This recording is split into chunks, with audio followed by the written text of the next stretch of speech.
Hello and welcome to Unfound Help podcast. I'm Ross Martin, the host, and today I am joined by Lucy Abigail. Lucy Abigail, she is the founder of Keys to Quality, which is an empowerment journal and coaching fulfillment for seekers. She is a fulfillment seeker herself, and the company's main belief is for mental clarity, which leads to a more fulfilling life. It is to ensure that everything they do, or Lucy does, is for scientifically backed by positive psychology while remaining at ease, or for easy to use, business psychology, if you want to say that. Currently, Lucy, she does provide something which is called the Finding Direction Journal, which again is for fulfillment seekers to clarify their vision for the future, through which the founder, Lucy, uses a structure called Clarity of Vision. Hi Lucy, and welcome to Unfound Help podcast. Speaking about clarity of vision, would you like to speak and elaborate a bit on what it is and how you use it in business? So the way I see clarity of vision, hi everyone listening, by the way. The way I see clarity of vision is a few different things. The first is, what impact do you want to make? Second, why do you want to make that impact? Third, how are you going to make that impact?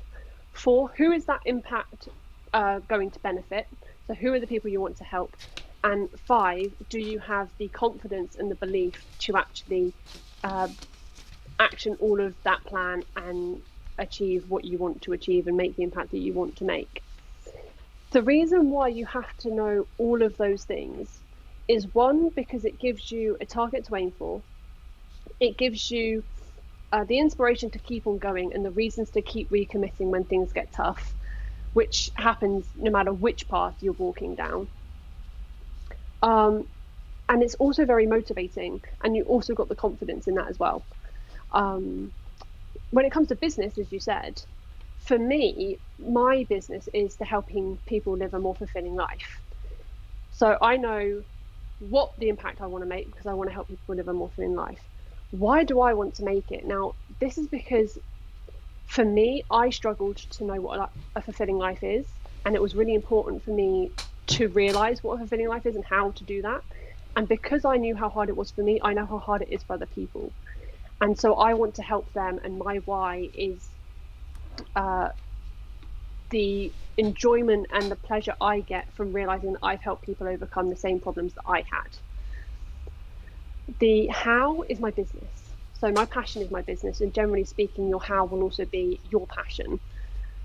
And the fourth part, who am I going to help? That is my audience. I've said unfulfilled millennials because these are the people who struggle with this issue the most. You know, the people who are 25 to 30 to 35, they're either just starting a career and realizing that it's not what they wanted, it's not how they envisioned their life to be at that point in time. Around about the time of 30, a lot of people are asked, well, why don't you have a relationship? Why don't you have this career? Why don't you have this yet? Why don't you have that yet? And there's a lot of pressure around turning 30, and that's why people start to turn and say, well, I'm not fulfilled, I want to do something different. And then lastly, having the confidence to do it. I'm only 20 years old, and here I am preaching about how you should live your life. That's you need to have an awful lot of confidence to do that. And confidence is built on prior recent success. And so I'm always just noting down all of the small wins that I make to, first and foremost, build my business so that I can help people, but also in the praises and the reviews that I get back, because those are going to be what I can use to recommit when times get tough and it starts to struggle. So that is what mental clarity is to me, and how it applies to my business and me in business. Now, you mentioned that you're only 20 years old, and Yes. you seem to have this sense of clarity of vision yourself already. Now, seeing as you're 20, how did you get into this from such a young age already? Like, why are you mentally so grown up at a young age? Well, in honesty, I don't really know. I can theorize, And I say, well, I'm very a curious person. So when I was being asked to think about GCSEs and A levels, I was already thinking, well, what am I going to be doing in my 20s and 30s? And what choices do I want to make now? The thing is that the life I was being promoted of the academia followed by the long-term career didn't seem appealing to me. And so I was like, I want something different. I want to look at what the alternatives are.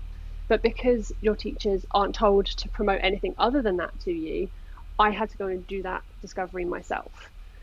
And so 14, 15, that's when I start asking these questions. Well, what is a fulfilling life? And it took me a good 4, 5, 6 years to figure it out for myself. But that's why. It's because I didn't agree with what I was being told, and I had the guts to go and basically figure out a different path.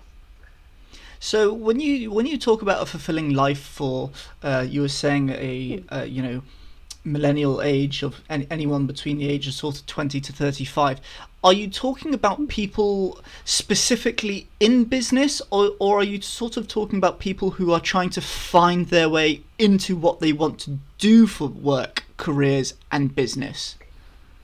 Both, because a fulfilling life is more than just business, it's more than just what you do for work.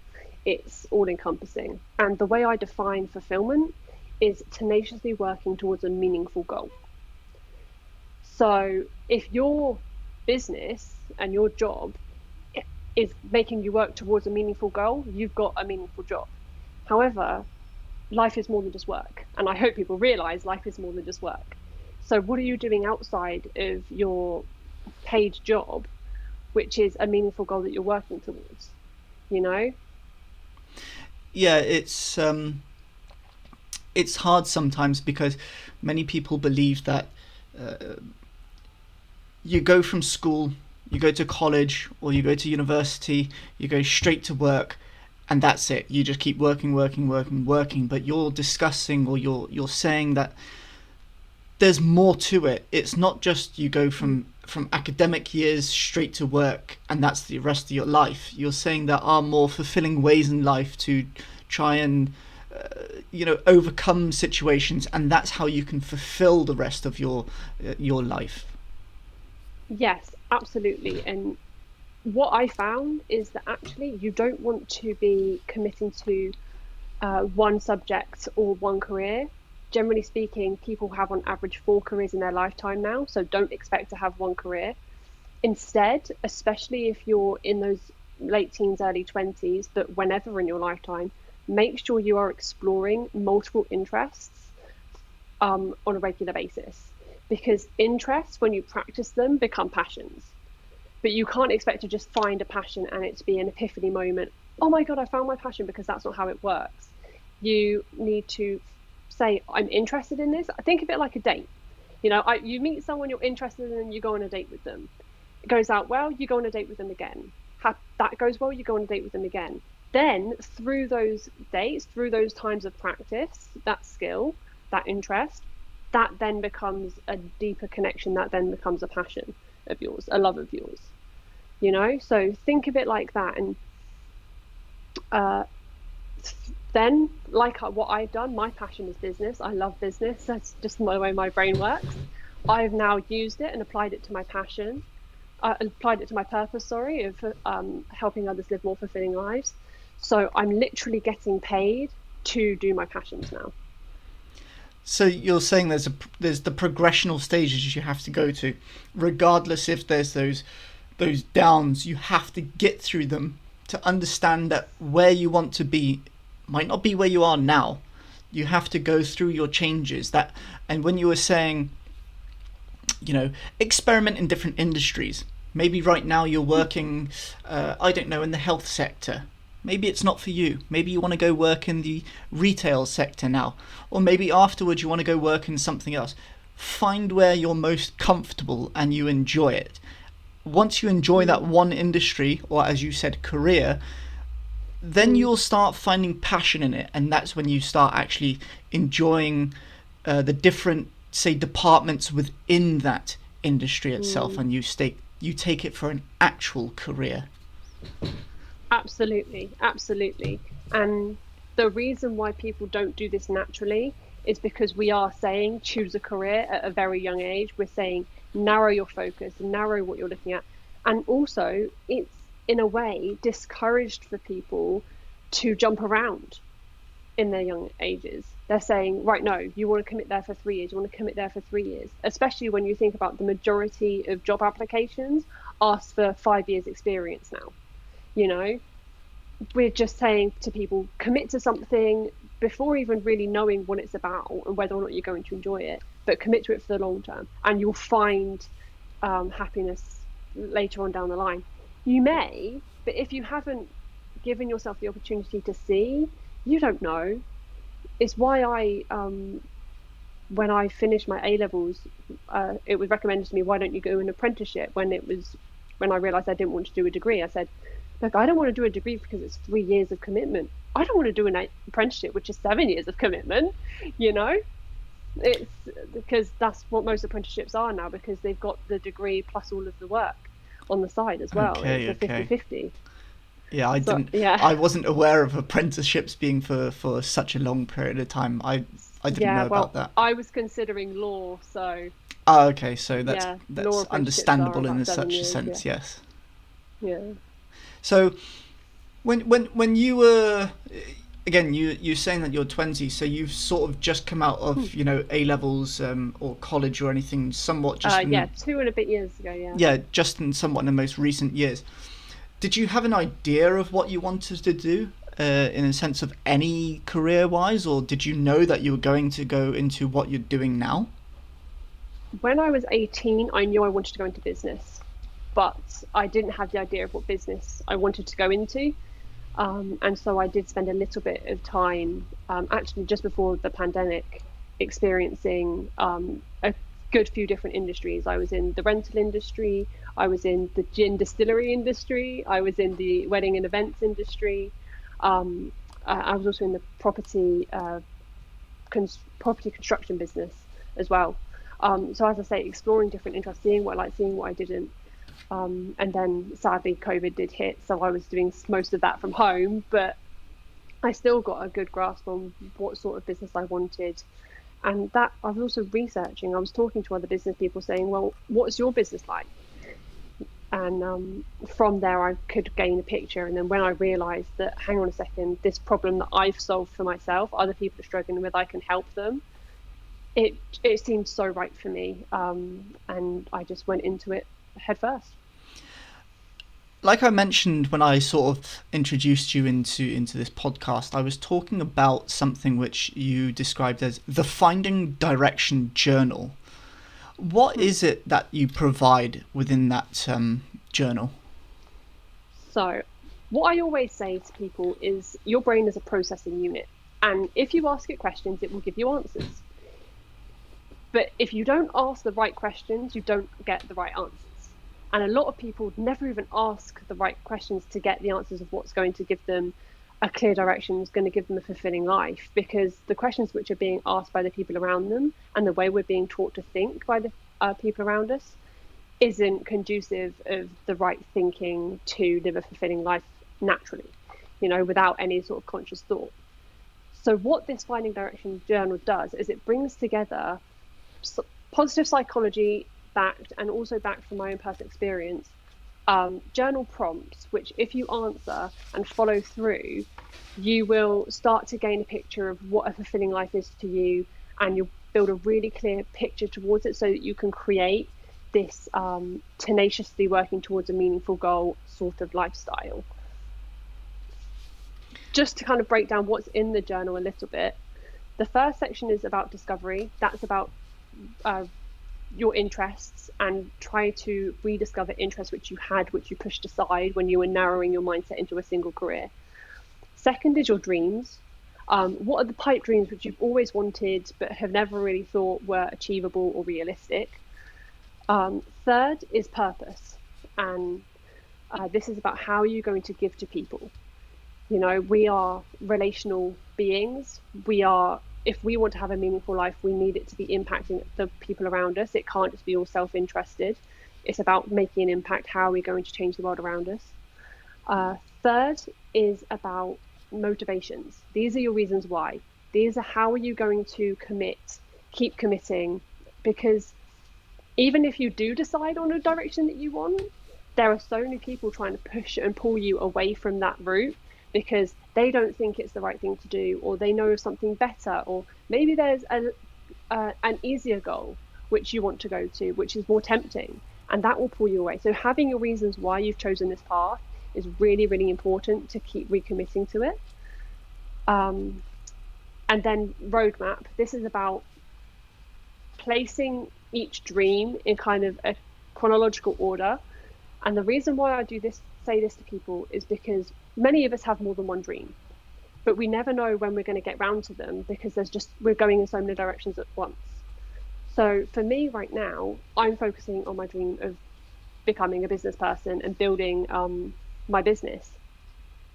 But in the future, I do want to build a charitable network. I do want to go into philanthropy as well. So when am I going to do that? Because I can't do that now because I'm too busy and I'll just stretch myself in too many ways. So I'm going to say 5 years down the road, that's when I'll do my philanthropy. And that means that I can kind of relax about that and say, I've left that for 5 years' time and I can go full throttle into business. And the results will just be that much better because I've got a single focus instead of stretching myself. And then finally is goals. It's the most important part. It's making it measurable, making sure that it's challenging you outside of what you know, but also not making them so complex that it's overwhelming and it's giving you anxiety, and it's hit that balance of giving kind of optimal results. Those are the different sections. Okay, have you worked with sort of many companies on your directional journal, or individuals since starting? It's all individuals at the moment, and absolutely it can work for businesses, but generally speaking, a fulfilling life is a very personal thing, and you would need to work on it on an individual by individual basis. You can apply the idea to kind of an umbrella business team, but you've got to make sure that everyone within that team have their own individual goals, have their own individual lives, and then you all come together to work together to then work towards this bigger goal that you share, for sure. Yeah, that's the reason I'm asking, is because a lot of the times some people I target is, businesses. I work a lot with businesses, small business owners. A lot of business owners may only be themselves. They may have one or two other people that work with them, but they want to come together as a team. So that's why I ask, do you help individuals? Do you help businesses? Maybe they could work together to help them fulfill an easier way to, come together as a team. One thing I do always say about when it comes to business is be purpose-led. And the reason why is, if you go way back when business first started, it was a barter system. It was service for service. It was all about being of service to somebody else and solving their problems. Money came into it as a secondary thing because business was growing so much that it needed a way of processing and being applicable to a larger community of people. Now talking a global community of people. Money was secondary. However, for some reason, at some point in time, profit usurped purpose. It was no longer how can I be of service to people, how can I solve their problems? It's how can I get profit from you? And for me, I don't think it's the right thinking. It's definitely not the right thinking if you're trying to build a fulfilling life, build a fulfilling career, build a fulfilling business, especially if you're a big team of people or you're a CEO of a big team of people. You need to make sure that the goal that you're pushing your team towards is beneficial to other people, is helping other people, is helping your customers, because then your team is going to feel good. If your team feels like they're just working so that you can put some money in your back pocket, they're not going to be motivated to work for you. If they feel that you are guiding them to help other people and to be a benefit to those people, then of course they're going to be supporting you and they want to do you to work and they're going to give you their all.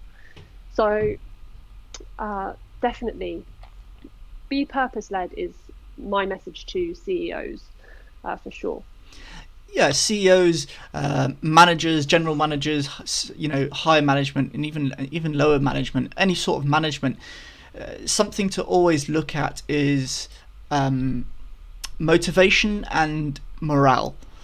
If your team, colleagues, staff, whatever you would like to call your team that you work with, if they don't have motivation to do their jobs, they don't have the morale on a daily basis to keep up the standards of what is required for a company, it reflects on everybody. Let's give an example of the retail business, because that's just the business I was just coming out of whilst I was working whilst I was working abroad. And morale is very difficult at times because you are trying to manage different departments. When you have a sales department or a marketing department, or these different departments, you're trying to bring everyone together to think the same. You can't get people to think the same because everyone has their different opinions. They have different, this, they have different that, they have on their own personal issues. For managers to try and think like everyone else and think of all their issues and bring them together and go, right, listen guys, we need to do this, we need to do that. To keep that up, it's very important for a manager to keep the motivation and morale up. And that's where someone like yourself can come in. Maybe they don't work directly and help a company in general, but maybe they work and help an individual within a company, like a manager or a CEO, to help them understand how to fulfill them, which then can branch out to everybody else. Yeah, the one thing I always say is, because I heard this story from someone else that I was talking to recently, and their manager came to them and literally said, and I quote, "How is your mental health?" For me, if you're a manager, you're asking that question, you are ticking a box. You genuinely aren't invested in your colleague or your team members or whoever it may be. Generally speaking, if you are truly invested in the people around you, you won't be saying, "How's your mental health?" You'll be saying, "How's your daughter? I know she went to the doctors last week. Was everything okay?" Because you're going to know what's going on in their lives. You're going to be invested in who they are as people and what they care about. And that won't be a tick in the box for you. You will genuinely want to do that because you care about the people around you and you're invested in them. That is a sign of good management. And genuinely speaking, if you are living a fulfilling life yourself, you have what's called authentic pride. You are proud of what you've done and who you are. You're not proud of the things that you own. For example, your house or your car. You're not proud of the title you have, the job title you have, or how much responsibility you have. And it means that you don't need to keep this kind of facade that you're someone sort of who's like, "I'm perfect, I've got everything, I've succeeded, now you listen to me." You don't rule by fear, you rule by respect, because people listen to you and you give them your time and you give them your efforts, your thoughts, and they respond to that. Just another thought for you.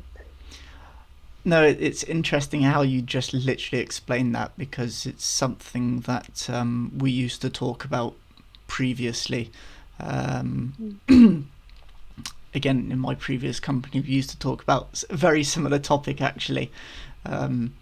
It's not necessarily what you have, it's how you show it. You give respect, you will receive the respect. And that's how it goes. If you don't have it, you won't get it. It's very simple. You have to see everyone as equals, and that means that all of the things that you have, in a way, don't matter. It's everyone has exactly the same amount of quality that they can bring to the team, and that everyone should be respected on exactly the same level for that, regardless of how much experience they have, regardless of how long they've been in the industry, regardless of how long they've been in the company.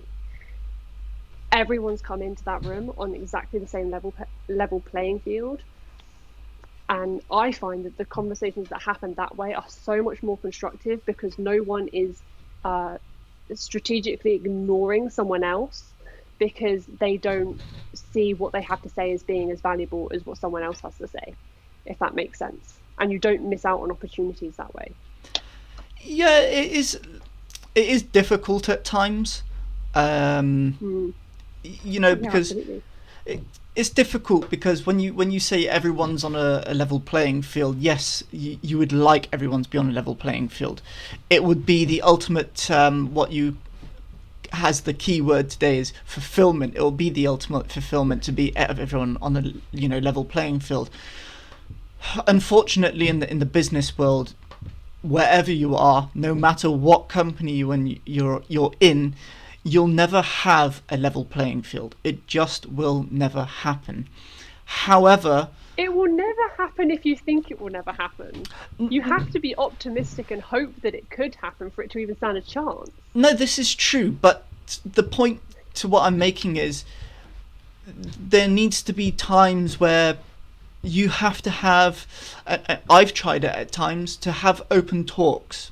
Say when it comes to meetings, regardless of your job role and whatnot, when it comes to a meeting, whoever is in that meeting room, you can talk openly. You can have your say. You can say what you want. We will discuss what anyone wants to say. It's not, well, no, you can't talk about that, or you can't say this. This is now a room for everyone to talk. So no, there are times where you can fulfill what you're talking about, but there are other certain times where there needs to be that segregation of, listen, right now we need to do this. I'm saying it. There needs to be sometimes a decision definitely needs to be made. Absolutely. All I'm saying is that in the conversation getting to that decision, that not one person is told to be quiet because they haven't got as much experience or whatever. Or in the conversation getting to that decision, everyone is equal, but then whoever is the decision maker in that room makes a decision, everyone respects it, and we move forward. Yeah, but we were talking prior to this, actually. We had been talking the other day to understand what sort of grasp we were going to take this conversation to, and we were talking about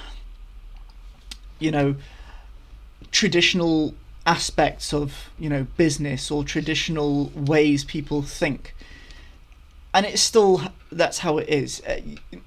It's very hard to take out the traditionalism of business or how people work. And I'll bring that into aspect into aspects of how we how we grow up as from kids to adults. We go to school from 8 in the morning till this certain time. In junior school and high school, we go to school from 8 in the morning to whatever time, 3 in the afternoon. I don't know what it is in the United Kingdom. We learn... You're about right. Yeah. You're about right. Okay, fine. I'm good. We learn these subjects. We are taught these subjects. You have to do this. You have to do that. If you want to go into engineering, you have to do maths. You have to do science. You have to do this subject. So from a young age, we're already told that we have to do specific type of subjects, or we have to do this type of learning to get into doing this and that. So even when it comes to business, we already have in our mind that we have to do this. So it's very hard for people to understand that, okay, when it comes to from an apprentice to a supervisor to a manager to a CEO, there's already that structure because of a title that you can't, as an apprentice, say that to a CEO because of who they are. There's already that hierarchy within a title. So until, I know there's some companies in the world which they've actually tried to change the way they work through titles, of not having titles, to try and open that speech. Yeah. I don't completely agree with that because at one stage, a decision needs to be made, and people need to know where they stand. And absolutely, there is a need for a title because also it helps you pin down what your job description is, and right, where am I operating? Right, these are what I'm supposed to be doing. And that helps you then do your job better, because if you're spending time and effort wasting thinking, hang on a second, is this for me to do or is that for them to do? It's distracting and it takes time and effort away from the job that actually needs to get done. Productivity falls. If anyone's watching here, anyone listening here knows anything about the UK economy, our productivity is rubbish and it hasn't really got picked up since the financial crisis. So we don't need any more of that. So 100%, I do think titles need to be made, but just the hierarchy vision of, well, this person above this person above this person, that kind of needs to be brought down onto more of a straight line instead of a vertical line, if that makes sense. Okay, that's more understandable into how you're sort of saying it.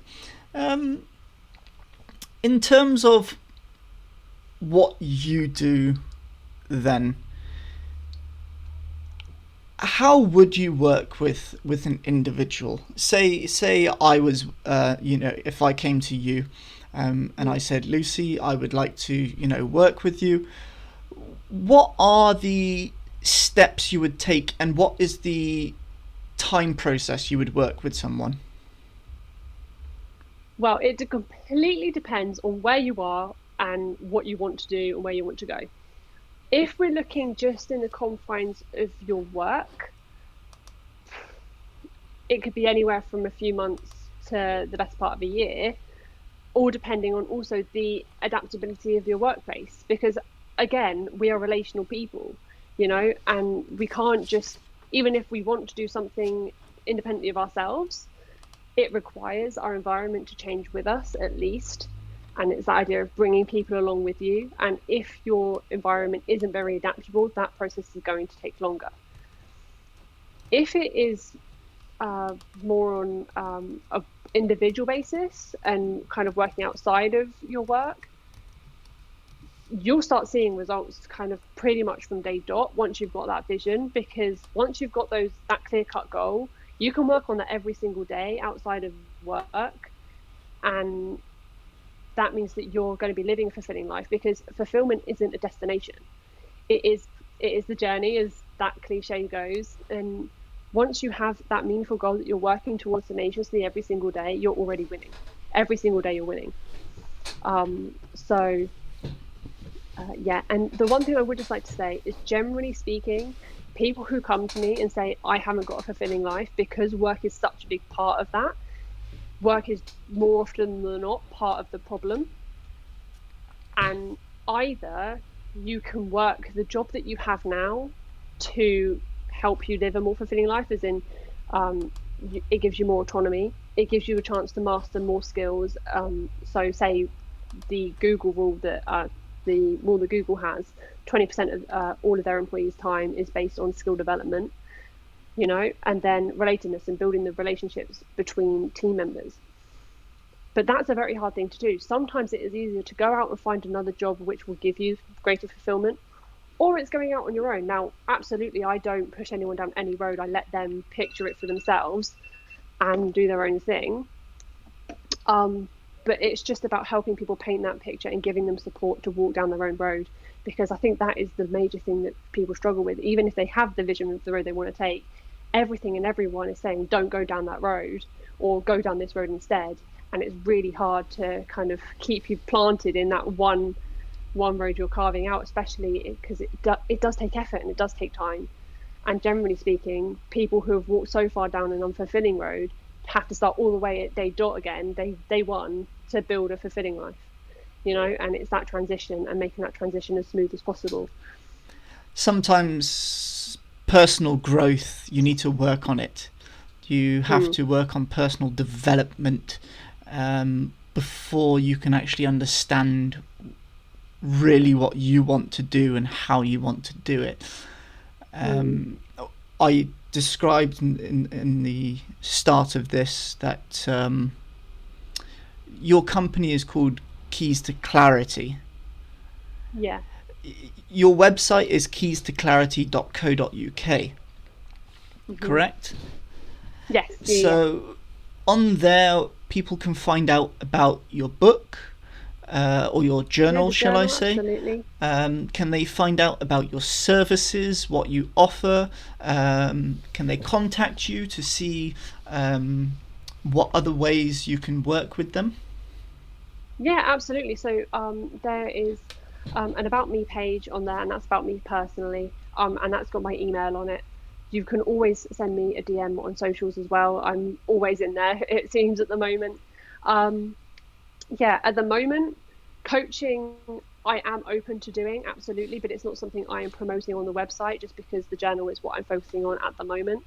But if that is something you're interested in, absolutely send me a couple of emails or just an email, and I'll get back to you on that. For sure. Yeah. But it's at keys_to_clarity on Instagram. As you say, it's keys_to_clarity.co.uk. And also, just on a couple of things that we've mentioned, I'll create a little workbook, a free workbook, which you can get in the show notes, just for all of the listeners, if you want to take action on our conversation. Thank you very much for today's conversation. It's been an absolute pleasure having you on the show today. Um, like I No, no mentioned, problem. Thank you. this is Ross Martin from Unfound Helps podcast. I have been joined today by Lucy Abigail, again, once from Keys to Clarity, and we had been discussing about her clarity to visions structure of how she thinks and can help people. And her journal is available on her website, so please have a look at that. And thank you very much for joining, and thank you everybody for having a listen. So have a great day, have a great evening, have a great week, or have a great weekend ahead. Thank you very much.